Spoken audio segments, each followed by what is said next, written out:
last night's Golden Globes Award, Meryl Streep won the Cecil B. DeMille Lifetime Achievement Award. She got a little political during her acceptance speech. Take a look. But there was one performance this year that stunned me. It sank its hooks in my heart. Not because it was good. There was nothing good about it. But it was effective, and it did its job. It made its intended audience laugh and show their teeth. It was that moment when the person asking to sit in the most respected seat in our country imitated a disabled reporter, someone he outranked in privilege, power, and the capacity to fight back. It kind of broke my heart when I saw it, and I still can't get it out of my head because it wasn't in a movie. It was real life. So we'll get to that person's response in a minute, but did she get you? Did she make you see it? Did she make you feel it? Was it inappropriate, appropriate? What do you think? She made me turn it off, if I'm being honest. She did. She made me turn it off. Not because I don't respect her right to an opinion, not because I think she's a phenomenally talented actress, but when I turn on an award show, I don't want to be lectured about politics. I don't want to be lectured about climate change or about the NRA or about a left-wing issue or a right-wing issue.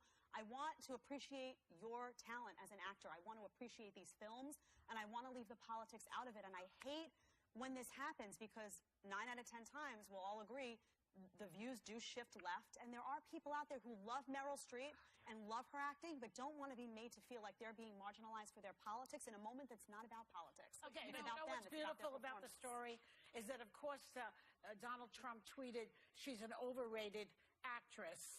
You know, he's such a baby. Of course, she's no Scott Baio, I'll admit that.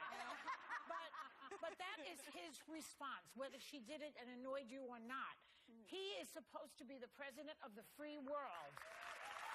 He's not there to do tit for tat over every little slight that goes through his thin skin. That is not his job. I would agree with that, but it's not his place to respond that way. If Donald Trump should be focused on how to fix the country, not on the award show. I disagree with you, Jed, in the sense that I think that people look up to actors, they look up to athletes, they role model off of them, and that was such an incredible platform. And what she was speaking out against was, or in support of, was freedom of the press, not making fun of disabled people, supporting arts in our country. And so that message was really significant to me. It really resonated with me. Yeah. And what she said specifically was this instinct to humiliate when it's modeled by someone in the public platform, by someone powerful, it filters down into everybody's life. And that is very true. Let me say something.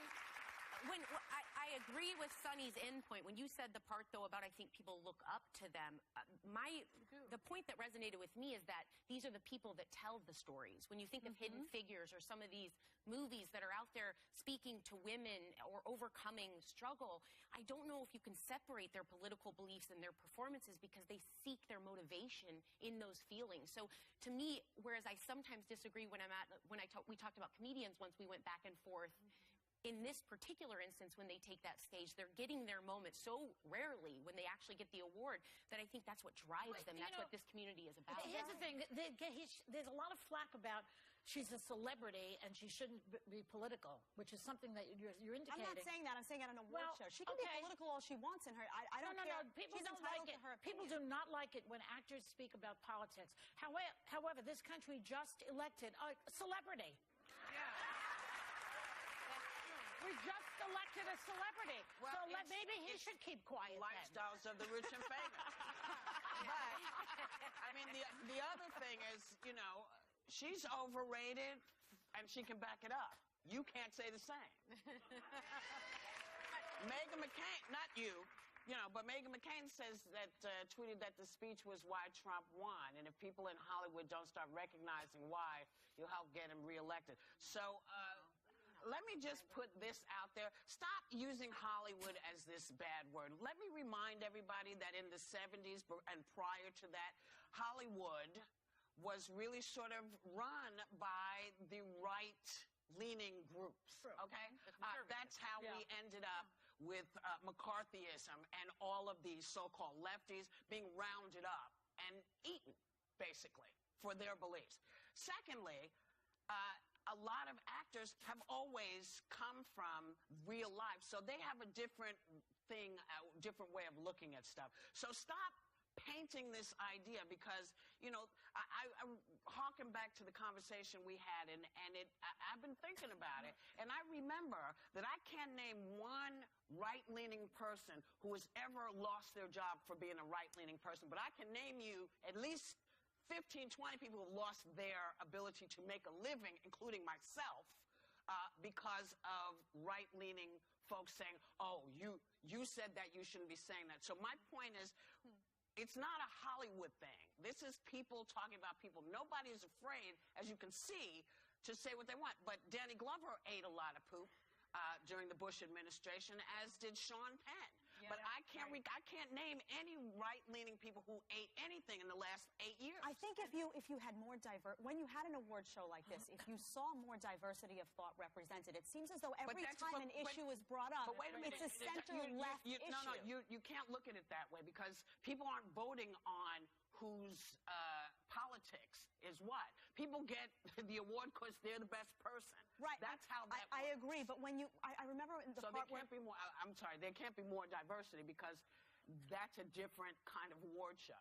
But when people are watching and they hear Meryl Streep say something like Hollywood is crawling with outsiders and foreigners, and if we kick them all out, you'll have nothing to watch but football, it goes on and on. The implication that people feel, let's say there's somebody at home who loves Meryl Streep, but voted for Donald Trump, and they're saying, is she implying that I voted for a guy that did that? That's not what he said. That's not what I'm about. Yes, it marginalizes people. Well, I think that people have a different feel about Donald Trump. People, you know, we've always voted differently. We had George Bush. A lot of people didn't like him. A lot of people did. We had the Clintons. We've had all kinds of people. I personally would take George Bush back now. This is This is the first time we've had people saying specifically, those people are an issue. This shouldn't be happening. You're a problem. Women do this. This is a completely different thing. And if you didn't think that you could stand up for what you voted for, maybe you have to look at why you voted for him. And I'd like to go back to Joy's point about Donald Trump tweeting in response to what happened, what Meryl Streep said.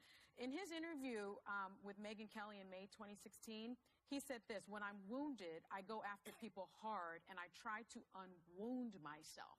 So he, again, is talking about that. It's so pathetic. And he's talking about that instinct to humiliate. He tried to make fun of a disabled reporter. He mocked the reporter. He tweeted out this morning, I wasn't really mocking the reporter.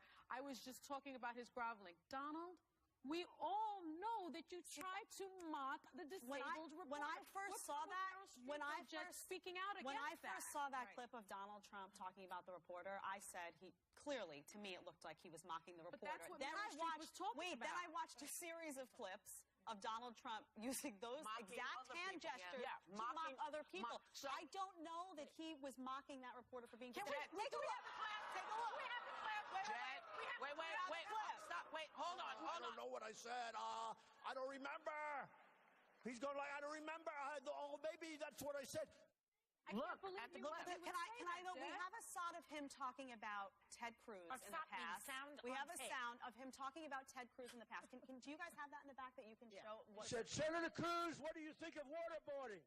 I don't want to talk about it. You know, he didn't want to talk about waterboarding. That's him talking about Ted Cruz. That looks like a very similar... I'm not saying he wasn't mocking Ted Cruz. Listen, the point is he was mocking... The point is he mocked the person. Whether he's mocking one person or 20 people, he's a mocker. That's fine, but... He's a mocker. And he mocked the disabled... reporter. But the implication is that he was imitating. Okay, but can I just say this? At the very least, he should have the sense not to do those hand gestures if he's talking about a person who's disabled. I agree. He doesn't even have the sense to realize what he's doing. Well, the other thing is, I think knew very well what he was doing. We say over and over when we talk about the reasons of the people who didn't vote for Trump. Sonny, you've listed them 15,000 times. So when you go through all the reasons why we didn't vote for Trump, I agree, Jed, that not everyone voted for him because of those reasons. They say they voted in spite of those reasons. Yes. But they have to be strong enough when they are watching a show and see Meryl Streep speak. You can't deny the facts of what she's saying. You could still vote for him and say, I voted for this reason over here. But it's okay that she still said the speech because they can both exist. She can be right about what he did, and you can still say, I can push that aside and vote for this reason. That's basically their answer. I don't think that's what people. I don't think that. I turned off the television because I'm tired of hearing political commentary on award shows. And if you take a look at social media, talk to people in Middle America, talk to people who feel that Hollywood is completely out of touch with them, and that every time they go, do I need to explain Hollywood to you again? No, but today. Let's move on. I have to do it. You know what? Forget Donald Trump right now. Okay, forget him.